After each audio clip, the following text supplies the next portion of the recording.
공을 넘겨받은 북한이 그러면 이번에 어디까지 양보를 하고 어디까지 이 비핵화 협상에서 진전을 시킬까요? 이미 뭐 비건과 김혁철 사이의 그 어떤 주고받을 상품들이 대충 정해졌을 겁니다. 예.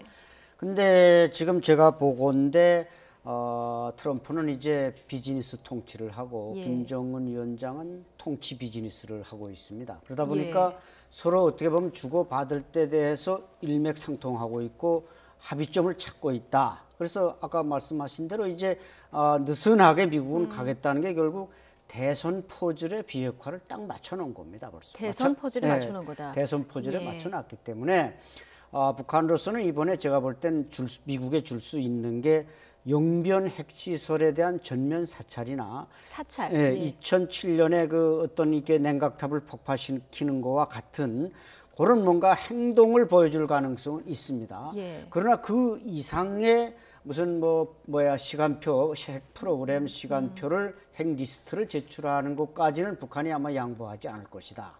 이렇게 볼 때 그러면 트럼프 대통령은 제재를 어떻게 완화하겠느냐? 자신들이나 유엔 안보리가 정한 어떤 그 제재에 대해서는 제가 볼 땐 한치 양보가 없이 예. 오히려 우리 대한민국에다가 저 누차 설명들이 나왔지만 대한민국에다가 금강산 관광 재개와 같은 북한에게 뭔가 좀 숨통을 틀 수 있는 예. 그런 걸 이제 완화시켜주면 그것도 북한에게는 일종의 완화가 되는 겁니다. 그렇죠. 그리고 또 중국 쪽에다가도 뭔가 조금 느슨한 행동을 취해주면 중국이 역시 또 북한을 돕는다면 그것도 일종의 완화가 됩니다. 그래서 일단 북한의 숨통을 틔워준 다음에 미국의 완화. 왜냐하면 트럼프 대통령도 지금 의회에 예. 다수를 잃어버린 하원이나 의회 또 여러 가지 학계에서 너무 압박을 받고 있기 때문에 예. 그 제재라는 데 성큼 다가가기에는 트럼프 대통령도 한계를 많이 가지고 있기 때문에 오히려 미국 밖에 유엔 밖에 제재 완화를 선택함으로써 네. 비판을 모면하려고 하지 않겠는가 생각됩니다. 문재인 대통령도 이 제재 완화와 관련해서 우리 정부가 뭔가 이제 완충 역할을 좀 해줄 수 있는 이런 발언을 하지 않았습니까? 이 부분에 대해서 어느 정도 이 협상을 주고받을지 굉장히 관심이 있는 이게 사실 가장 관심인 부분 아니겠습니까? 그 문재인 대통령께서는 이제 이번 하노이 북미 정상회담 성공을 위해서 한국도 모종의 역할을 할 준비가 돼 있다. 예. 이런 메시지를 트럼프 대통령과 35분 전화 통화에서 분명히 전달을 했습니다. 근데 여기에 대해서 청와대는 트럼프 대통령이 긍정적인 반응을 보였다고 하지만 미국 언론에서는 그런 표현은 아직 나오지 않았습니다. 네. 이제 저희가 제시한 제안은 미국이 받아들였지만 그것을 어디까지 미국이 긍정적으로 검토하고 과연 이번에 북한과의 협상에서 사용할 것인가 아니면 무시할 것인가는 아직 지켜봐야 될 문제라고 남아 있습니다. 하지만 결국에는 북한이 제일 원하는 것은 어떤 종전선언이라든지 공동연락사무소 설치와 같은 안보, 정치 분야에서의 진전이라기보다는 이제 당장 시급한 이런 경제 제재의 고통을 완화하는 그런 것을 미국 측에 요구하고 있고 예. 바로 그것을 트럼프 행정부가 알기 때문에 더더욱 그 카드는 양보를 하지 않으려는 아껴두는. 것이죠. 예. 여기서 개성공단, 금강산 관광 그런 프로그램의 재개가 어떤 모종의 역할을 할 수도 있고 만약에 북한이 미국이 원하는 정도의 비핵화 조치를 거부한다면은 오히려 그 카드도 미국이 한국 정부의 의견을 무시하는 그런 결정을 내릴 가능성도 있습니다. 결국에는 아까 말씀드린 대로 트럼프 행정부 입장에서는 예. 북한에 대한 고통의 양도 계속 크게 유지하고 대신에 북한이 어떤 전향적인 비핵화 조치를 한다면은 북한이 얻을 수 있는 이런 선물 보따리 양도 계속 크게 만들고 있는 것이죠. 그래서 김정은 근데 이게 위원장이 이제 결국에는 북한 입장에서는 주고받아야 더 나아갈 수 있다 이런 입장이잖아요. 주고받아야 되죠. 하지만 이제 미국에서 주저하고 있는 것 그리고 또 일본 정부가 공식적으로 제기한 것은 큰 댐이 있다 하더라도 작은 구멍이 생기기 시작하면 댐이 무너진다. 즉 금강산 관광 재개와 개성공단 재개를 통해서 북한에 유입되는 현금 수준이 미비할지라도 한번 북한이 진정한 비핵화 조치를 취하기 전에는 제재 완화 조치가 없다는 큰 원칙이 무너지고 아니면은 그 제재가 유예되거나 완화된다면은 원칙이 흔들리기 때문에 결국에는 뚝이 무너질 수밖에 없다는 우려가 있습니다. 예. 그래서 그 속도와 그 정도를 조절하는 것이 북한과 미국이 주고받는 그런 핵심이 되고 있는데 제가 이 얘기를 들으면서 이제 떠올린 어떤 비유가 뭐냐면 과거에 소매치기가 횡행하던 시절에 어떻게 훈련을 시키냐 했더니 풍선을 매달아 놓고 풍선을 터트리지 않고 살살 쥐어짜 가지고 바람을 빼는 훈련을 시켰다고 합니다. 네. 그것이 성공한다면 북한에 대해서 경제 제재 완화 조치를 서서히 하면서도 비핵화를 얻을 수 있지만 사실상 굉장히 어려운 거의 예술 수준이기 때문에 네. 결국에서는 이번 합의는 종전선언과 또 연락사무소 설치와 같은 할 수 있는 정치적인 합의 수준에서부터 시작되지 않을까 생각합니다. 예, 저희가 이 시각 하노이의 모습을 계속 지금 보여드리고 있는데요. 조금 전까지 좀 고전적인 건물 한 곳이 보였었는데 거기가 이제 오페라 하우스라고 합니다. 이 오페라 하우스라고 하면은 오늘 아마 만찬이 이루어질 수도 있는 이런 장소로 좀 전해지고 있는 거거든요. 첫 만남이 이루어질 수도 있는 곳이에요. 네, 그런데 이제 일단 뭐 지금 일부 뉴스들은 트럼프 대통령과 김정은 위원장은 내일 만날 것이다. 예. 오늘은 만나지 않는다. 아마 서로 뭐 금방 다 도착하고 특히 김정은 위원장은 뭐 장장 지금 거의 3일의 철도 여행을 하고 도착했기 때문에 상당히 피로하고 그래서 과연 오늘 만찬을 할런지 모르겠습니다만은 네. 아마 오늘은 베트남 측에서 아마 김정은 김정은 위원장한테 위원장을 위한 만찬. 간단한 예. 만찬 정도를 할 수 있고 예. 지금 동당역에서도 그렇게 생략적인 아주 약소한 그런 영접을 한 것은 결국 이 북미 정상회담으로 오는데 공식 방문이 아직 시작된 것도 아니고 네. 제가 볼 때는 아마 그것은 북미 정상회담 이후에 공식 방문이 다시 진행될 것이라고 볼 때 트럼프 대통령과는 내일 만나고 트럼프 대통령 역시 뭐 장거리 비행을 하고 왔으니까 일단 그렇죠. 피로를 트럼프 풀고 대통령은 내일 그렇군요. 정상회담을 한 이후에 예. 지금 뭐 한 두세 차례 미팅이 지금 준비돼 있지 않습니까? 예. 따라서 내일 저녁에 만찬을 열어서 두 정상이 서로 또 진지한 대화를 나눌 것으로 예상이 됩니다. 예. 네, 저희가 이제 지난 6월에 이제 싱가포르 정상회담에서도 같은 경우가 있었습니다만 외교 프로토콜에 따르면 이게 어떤 미국에서 개최되는 정상회담도 아니고 북한 영토에서 개최되는 양자회담도 아니기 때문에 일단은 호스트 컨트리 이것을 주최하는 정부에 대해서 일단의 감사의 뜻을 표하는 것이 적절합니다. 그래서 일단은 지난번에 싱가포르 정부와의 어떤 그런 환영과 인사의 행사를 가졌듯이 일단은 김정은 위원장도 그렇고 미국의 트럼프 대통령도 이 정상회담을 주제를 도와주고 있는 베트남 정부와의 어떤 공식 행사를 먼저 가질 것으로 예상됩니다. 그러니까 지금 뭐 한미 정상회담이 가장 중요한 일정이지만 김정은 위원장 입장에서는 이제 베트남 방문도 또 중요한 일정인데 베트남에서 이제 한미 정상회담이 더 주목을 받아야 되는 상황은 맞지 않습니까? 이러다 보니까 국빈 방문에서 한 단계 격을 내려서 이렇게 좀 다분히 좀 어떻게 보면은 배려를 했다고 볼까요? 좀 의도적인 부분이 있는 것 같습니다. 그렇죠. 김정은 위원장도 일단 북미 정상회담을 위해서 하노이에 가지만 또 베트남과 북한과의 관계 개선, 경제 지원 이것도 이제 하나의 노리는 외교적 목적이기 때문에 이자 말씀하신 대로 어떤 그 스테이트 비짓이 아닌 국빈 방문이 아닌 이제 오피셜 비짓으로 이제 좀 낮춰서 그러니까 이제 북미 정상이 만나니까 거기에 이제 더 포커스를 맞추고 자신들은 하나 이제 좀 그동안 소원했던 외교 관계를 복원하고 뭔가 정상적인 관계로 나가는 이런 목적이기 때문에 아마 트럼프 대통령과의 정상회담이 끝난 다음에 다시 한 2, 3일 정도 머무르면서 공식 방문을 마치고 그때 아마 또 몇 군데 산업 시찰이나 이런 걸 해서 베트남의 발전 모습들을 김정은 위원장이 배우고 그래서 일행도 그런 사람들 위주로 뭐 오수영 경제부위원장이니 김평애 인사 담당 부위원장은 뭐 베이징이나 싱가포르에는 전혀 데리고 가지 않았던 사람들입니다. 그러니까요. 이런 전문가들을 데리고 간 건 그 사람들에게 직접 보여주면서 자 보라 이렇게 돌아가서 우리도 한번 이걸 답습해 보자 이런 뜻으로 가기 때문에 이것은 아마 베트남 측에서는 충분히 양해해 줄 수 있는 문제라고 고려를 한 어떤 행보일 수 있다. 지난 싱가포르 회담은 당일치기였잖아요. 이번 회담은 1박 2일이라는 점도 좀 눈길을 끄는 부분입니다. 예, 그만큼 이제 구체적인 성과물을 내야 된다는 그런 압박이 트럼프 대통령과 김정은 위원장에게 동시에 작용하고 있는 것이죠. 지난번에 큰 틀에서 합의가 있었다면은 이번에는 그 큰 틀에서 이루어진 4가지 합의를 어떻게 구체적인 로드맵, 시간표와 내용을 가지고 결과화 시킬 것인가 여기에 대해서 합의가 이루어져야 되기 때문에 이것은 좀 긍정적인 그런 그 사인으로 받아들여야 될 것입니다. 만약에 양국 정상들이 준비가 안 돼 있다든지 상대를 에 대해서 최소한도의 신뢰도 가지지 않았다면 이렇게 정상회담을 길게 할 수가 없는 것이거든요.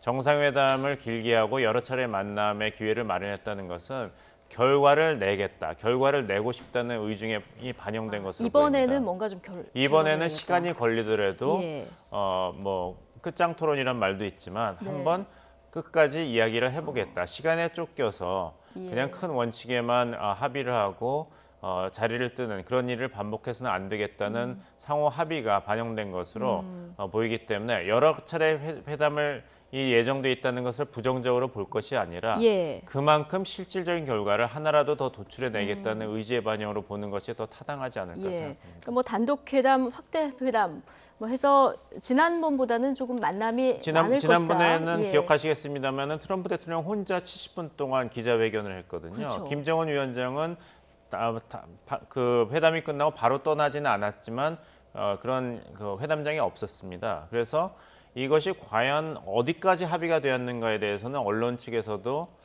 좀 이렇게 확실하게 파악할 수가 없었거든요. 근데 이번에 여러 차례 회담을 하고 또 비단 정상 간의 다수의 회담이 있는 것뿐만 아니라 이번에 폼페이오 장관과 김영철 부위원장도 미리 도착했습니다만 실무 협상이 계속 진행되고 있고 장관급 회담도 있고 또 정상 간에도 다수의 회담이 진행되고 있기 때문에 여러 차례 서로의 의견을 확인하고 다시 추가 합의를 할 수 있는 기회가 있다는 것은 뭔가를 확실하게 결과를 내자.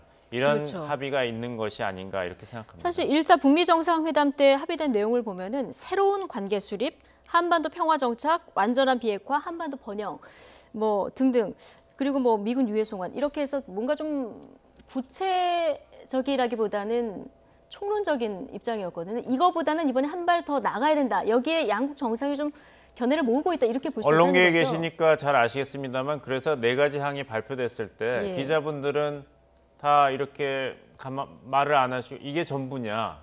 이것 때문에 6월 10일 싱가포르에 이렇게 모였냐 이렇게 반응하셨지 않습니까? 이번엔 그렇게 하면 안 되죠. 이번에는 뭔가 구체적인 그 문구가 로드맵이 나와야 되겠죠. 된다. 지금 비건 김영철이 실무 협상을 벌이고 있고요. 이제 폼페이오하고 김영철 라인에서 어떤 하노이 선언 그 마지막 문구가 작성되기 전에 한번 조율이 되겠죠? 그렇죠. 이번엔 북한이 이제 아까 그 당동역에 이제 직접 나타났었지만 뭐 박철도 나타나고 김혁철도 나타나고 이게 전략통인 김혁철이 새로운 이제 대미 그 말하자면 대표로 이제 등장을 했기 때문에 이제 그 4가지 싱가포르에서 6.12 정상회담에서 만들어냈던 대단히 그 추상적인 그런 그 합의문이 나와서는 안 됩니다. 미국이나 북한이나 또 국제사회나 우리가 볼 때도 이번에는 당연히 그 이상의 뭔가 핵심적이고 실질적인 답변이 이 아젠다가 나와야 된다. 합의문이. 그래서 뭐 최소한 영변 핵시설을 전면 사찰한다든지 이런 서로 주고받는 게 있어야 된다는 것이죠. 지금 김정은 위원장이 하노이에 도착했다. 이런 소식이 지금 들어왔습니다. 아마 저희가 중간에 경유지를 몇 곳 예상을 해봤는데 숙소로 아마 바로 오는 모양입니다. 지금 하노이 시내 주요 도로가 통제돼 있다. 이런 소식도 들어와 있고요. 지금 하노이에 도착했다. 이렇게 전해지고 있습니다. 그렇죠. 이게 아마 생략할 수밖에 없는 게 이제 오찬 시간이 또 맞춰야 되니까 중간에 몇 군데를 들리면 이게 오찬을 할 수가 없는 상황입니다. 그래서 그 호텔에 도착해서 여장을 풀고 오찬하는 것이 급선무이기 때문에 그것은 아까 우리 봉 박사님과 제가 말씀드렸듯이 베트남 공식 방문 기간에 그때 할 수도 있는 일이고 귀국할 때 할 수 있는 일이기 때문에 오는 길에 장거리 여행 끝에 뭐 중간중간을 관람하는 일은 아마 생략된 것으로 그렇게 볼 수 있습니다. 봉 의원님이 앞서 나 같으면 빨리 숙소로 갈 것이다 이렇게 얘기를 해주셨는데 정말 숙소로 바로 오는 그 분위기입니다. 제일 중요한 일부터 집중적으로 준비를 해야겠죠. 제일 중요한 것은 무엇입니까? 미국 대통령과 큰 담판을 하는 것입니다. 나머지는 일정에 따라서 융통성 있게 할 수 있기 때문에 안 소장님께서도 이야기하셨지만 이번이 국빈 방문도 아닙니다. 베트남에 다시 국빈 방문을 할 수도 있기 때문에 제일 중요한 것부터 충분히 완전하게 준비하는 데 김정은 위원장이 신경을 쓰고 있다고 보입니다. 김정은 위원장 오는 길에 머리가 굉장히 복잡할 텐데요. 폼페이오 장관에게 지난해 만나서 이런 얘기를 했다고 하잖아요. 내 아이들이 평생 핵을 지고 이고 사는 걸 바라지 않는다. 이런 얘기를 했다고 하잖아요. 그렇죠. 상당히 그 절박하고 예. 솔직한 심정을 얘기했을 거고, 물론 뭐 김정은 위원장이 이제 핵건설, 경제건설 병진 노선을 내놓았습니다만 그만큼 이제 북한 체제는 위태롭고 어떻게 보면 예. 벼랑 끝에 서 있는 겁니다. 정말 미국이 아마 앞으로 올 여름이나 가을까지 그 제재를 한치도 풀지 않는다면은 북한 체제는 벼랑 끝에서 떨어질지도 모르는 그런 예. 절박한 상황에 와 있는 게 분명합니다. 그렇기 때문에 김정은 위원장이 그런 표현을 썼는데 그 의미에는 이제 상당히 정말 우리 비핵화하고 싶으니까 우리 체제 보장해주고 뭔가 좀 경제적으로 도와달라 이런 간절함이 담겨져 있고, 그래서 또 이번에 그와 같은 사실이 물론 그 앤드루 김의 이제 강연을 통해서 공개가 됐습니다만은 예. 트럼프 대통령도 김정은 위원장도 한 발자국도 물러설 수 없는 지금 상황이 도달했고, 이번에만은 뭔가 눈에 뚜렷하게 띄는 성과를 내놓고 서로 하노이를 떠나야 되기 때문에 그래서 아마 두 정상으로서는 더욱더 좀 가슴 저리는 시간들을 보내고 있을 것입니다. 예. 동당역에서 하노이까지 뭐 중간에 어디를 경유하지 않고 오면은 3시간 정도, 그러면 잠시 뒤면은 숙소에 도착할 수도 있을 것 같은데요. 이게 멜리아 호텔이 아마 그 김정은 위원장이 묵는 숙소로 지금 전해지고 있는데 그 부분의 경계가 굉장히 강화됐을 것 같고요. 지금 하노이 시내 주요 도로는 곳곳이 통제된 이런 상황입니다. 지금 저희가 길목 곳곳을 보여드리고 있는데 경비가 상당히 삼엄해진 모습 볼 수 있어요. 예, 그렇습니다. 김정은 위원장이 어떤 생각을 하고 있을 것인가? 65시간 기차 여행, 그리고 동당역에서 이제 2시간 정도 하노이에 이제 들어오고 있는데, 뭐 출국 전에도 얼마나 심사숙고했겠습니까? 네. 비단 핵 문제뿐만 아니라 이제 북한의 미래를 큰 틀에서 생각을 했어야 되는데, 결국에는 미국이 원하는 조건은 분명합니다. 북한의 비핵화입니다. 예. 그래서 이번 정상회담에서 북한과 미국이 공동으로 과연 북한이 이야기하는 비핵화와 미국이 요구하는 비핵화가 어디까지 일치할 것인가. 예. 서로 동상이몽을 하거나 다른 개념의 비핵화를 주장해서 아무런 진전이 없다면은 더 이상 이 미국과 북한 간에서는 관계 정상화라든지 상호 협력을 해서 한반도에서 지속 가능한 평화 체제를 건설하는, 그리고 북한이 번영의 길로 들어가고 그것을 미국이 지지하는 이런 꼬리에 꼬리를 묻는 선순환적인 이런 미래를 기대하기는 어렵거든요. 네. 그래서 비핵화가 어떤 비핵화냐, 여기에 대해서 정상 수준에서도 확실한 그런 합의가 이루어지는 것이 초점이 아닐까 생각합니다. 비핵화가 어떤 비핵화냐. 예. 앞서 김정은 위원장이 이번에 어떤 종전 선언이라든가 체제 보장만 가지고는 만족하지 못할 것이다 이런 얘기를 하셨잖아요. 뭔가 경제 제재 완화 부분에 대한 부분이 있어야 들어갈 때 성과다 이렇게 생각할 수 있다는 얘기 해주셨는데, 자, 종전 선언 관련해서 어제 청와대가 종전선언 가능성이 이번에 높다 이런 얘기를 청와대별로 보도를 했습니다. 이미 이 부분에 대해서는 어느 정도 조율이 됐으니까 청와대에서 이 얘기가 나왔겠죠. 그렇죠. 아마 비건과 그 김혁철 사이에, 또는 지난번 이제 그 김영철 부위원장이 워싱턴을 방문했을 때 예. 아마 가장 북한이 요구했던 게 그 종전선언 아닌가 그렇게 이제 예측이 됩니다. 또 북한이 그걸 이제 뭐 정치적인 거라고 말하지만 또 북한에겐 절박한 상황으로 받아들여지는 것 같습니다. 따라서 미국이 북한에게 줄 수 있는 것은 종전선언, 또 연락관 체계 뭐 이런 정도로 지금 선물을 보따리를 준비한 것 같은데, 네. 어쨌든 종전선언이 돼야 북한은 체제가 안전하다. 이렇게 이제 계산을 하고 계속 종전선언을 요구하고 있는데, 이것이 뭐 이번에 좀 뚜렷해졌기 때문에 청와대와 또 평양, 워싱턴에서 이 종전선언이 가끔 이렇게 이번 예. 회담의 메뉴에 오르내리는 것 같습니다. 안철수 수장님, 이 종전선언이 우리는 지난해부터 얘기를 굉장히 많이 했기 때문에 이 부분이 이 성사가 되느냐 굉장히 중요하게 지켜봤습니다만, 북한 입장에서 봤을 때 종전선언이라는 것이 어느 정도 의미를 가지는 겁니까? 북한에게 있어서 종전선언은 그 자체가 아니라, 종전선언이 되면 미국과 북한에게 평화 체제가 성립된다. 예. 체제에 말하자면 담보를 받는 겁니다. 종전이 안 됐다는 건 휴전 상황에서 전쟁이 안 끝난 상태지만 종전 선언이 되면 전쟁이 끝난 상황이 되는 겁니다. 그러면 북한이 이제부터 우리 체제는 누구도 건드리지 않는다. 이렇게 받아들이는 것이죠. 그래서 김정은 위원장이나 북한 체제의 가장 절박한 것은 제재 완화지만 그 이전에 자신들의 체제가 대단히 불안하다고 생각하는 겁니다. 그렇기 때문에 종전 체제에 그토록 목을 매는 것이고 또 종전 체제가 되면 뭐 그 후에 그러면 평화 시대가 왔으니까 전쟁을 위해서 와 있는 유엔군은 나가야 되지 않는가 이런 논리도 북한이 들고 나올 수 있기 때문에 그러나 우선 당장 급한 것은 북한에게는 자신들이 체제가 유지되고 재생산된다는 이런 목적이 있는 것입니다. 예. 북한과 미국이 과연 이번에 어디까지 주고받을 수 있을지 세계 관심이 집중돼 있습니다. 일단 지금 저희가 화면에서 보여드리는 대로 김정은 위원장이 곧 숙소로 돌아올 것 같습니다. 하노이 길목 곳곳에 세 개의 카메라들이 지금 지키고 있는데요. 관련한 속보들 들어오는 대로 저희가 계속 전해드리겠습니다. 자, 안찬희 세계북한연구센터 소장 그리고 봉영식 연세대 통일연구원 전문연구위원과 이야기 나눠봤습니다. 두 분 고맙습니다.